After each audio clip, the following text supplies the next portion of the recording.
ಹುಬ್ಬಳ್ಳಿ ನಗರದಲ್ಲಿ ಹೃದಯ ವಿದ್ರಾವಕ ಘಟನೆಯೊಂದು ನಡೆದಿದೆ. ಮೊಬೈಲ್ ಗೇಮ್ ವಿಚಾರಕ್ಕೆ ಮನನೊಂದು 14 ವರ್ಷದ ಬಾಲಕನೊಬ್ಬ ಆತ್ಮಹತ್ಯೆಗೆ ಶರಣಾಗಿರುವುದು ಕುಟುಂಬ ಹಾಗೂ ಸ್ಥಳೀಯರನ್ನ ಬೆಚ್ಚಿ ಬೀಳಿಸಿದೆ. ಹುಬ್ಬಳ್ಳಿ ಪಟ್ಟಣದ ಉದಯನಗರ ನಿವಾಸಿ 14 ವರ್ಷದ ಸಮರ್ಥ ಎಂಬ ಬಾಲಕ ಈ ಘಟನೆಯ ಕೇಂದ್ರ ಬಿಂದು. ಸಮರ್ಥ ಮೊಬೈಲ್ ಗೇಮ್ಗಳಿಗೆ ಹೆಚ್ಚು ಆಸಕ್ತನಾಗಿದ್ದ. ನಿನ್ನೆ ರಾತ್ರಿ ಗೇಮ್ ಆಡದಂತೆ ತಾಯಿ ಸೂಚಿಸಿದ್ರಿಂದ ಬಾಲಕ ಮನನೊಂದಿದ್ದಾನೆ ಎನ್ನಲಾಗಿದೆ. ಬಳಿಕ ಆತ ತನ್ನ ಕೋಣೆಗೆ ತೆರಳಿ ಜೀವ ಕಳೆದುಕೊಂಡಿರುವುದು ಗೊತ್ತಾಗಿದೆ. ಘಟನೆ ಬಗ್ಗೆ ಮಾಹಿತಿ ತಿಳಿದ ತಕ್ಷಣ ಕೇಶವಾಪುರ ಪೊಲೀಸ್ ಠಾಣೆಯಲ್ಲಿ ಪ್ರಕರಣ ದಾಖಲಾಗಿದ್ದು ಪೊಲೀಸರು ಹೆಚ್ಚಿನ ತನಿಖೆ ಮುಂದುವರೆಸಿದ್ದಾರೆ.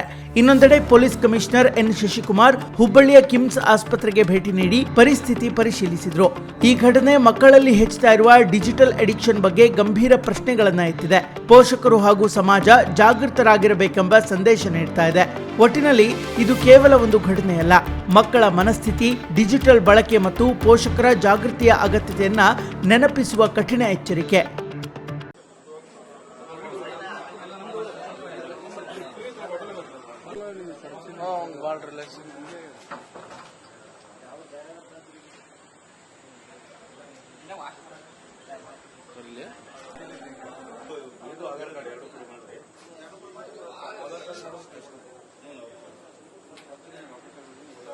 ಇದು ಎಮರ್ಜೆನ್ಸಿ ಇದೆ, ಡಾಕ್ಟರ್ ಸರ್ಟಿಫಿಕೇಟ್ ಅದು ಅವ್ರು ಫೋನ್ ಮಾಡಿ